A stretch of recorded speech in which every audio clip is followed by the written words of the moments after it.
வணக்கம் friends, welcome to my channel. நம் சுவையான வெங்காய புளிக்குழம்பு செய்வதற்கு முதலில் கடாயில் 4 ஸ்பூன் நல்லெண்ணெய் ஊற்றிக்கொள்ள வேண்டும். ஃப்ரெண்ட்ஸ், வெங்காய புளிக்குழம்பு செய்வதற்கு நம் எண்ணெய் சற்று அதிகமாக ஊற்றினால்தான் சுவையாக இருக்கும்.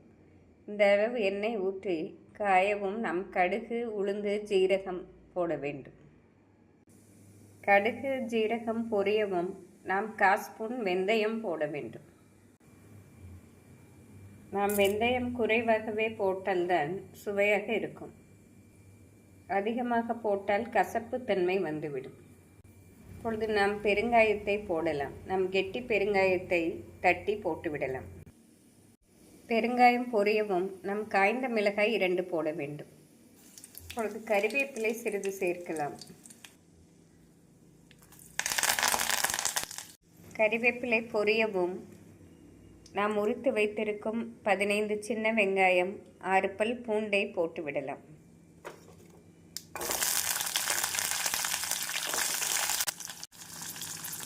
ஃப்ரெண்ட்ஸ், இந்த வெங்காய புளிக்குழம்பிற்கு முழு சின்ன வெங்காயமாக போட்டால் சுவையாக இருக்கும். இப்பொழுது நாம் தேவையான கல் உப்பை சேர்த்து கொள்ளலாம்.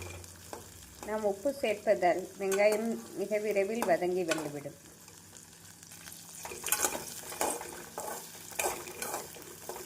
வெங்காயம் 1 நிமிடம் நன்றாக வதங்கவும் நாம் மசால் பொடி, மஞ்சள் பொடி சேர்த்து விடலாம்.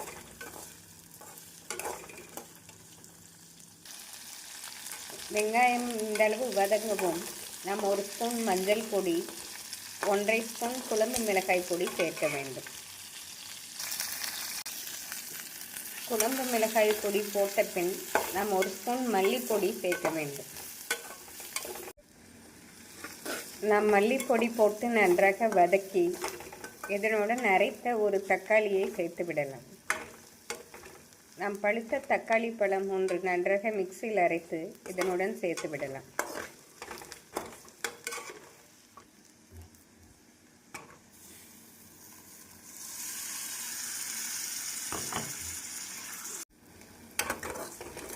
நாம் தக்காளி பழம் சேர்த்து நன்றாக வதக்க வேண்டும்.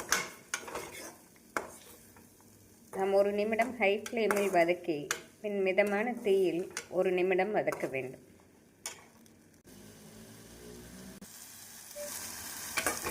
இப்பொழுது தக்காளி, வெங்காயம் நன்றாக வதங்கிவிட்டது. நாம் கரைத்து வைத்துள்ள புளி தண்ணீரை ஊற்றிவிடலாம். நாம் இந்தளவு புளி தண்ணீர் ஊற்றிவிடலாம்.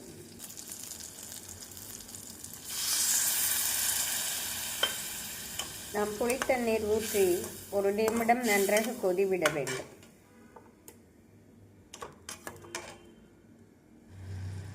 நாம் குழம்பிற்கு தேவையான தண்ணீரை இப்பொழுது ஊற்றிவிடலாம். இதனுடன் ஒரு 1/2 டம்ளர் தண்ணீர் ஊற்றினோம் என்றால் சரியாக வரும்.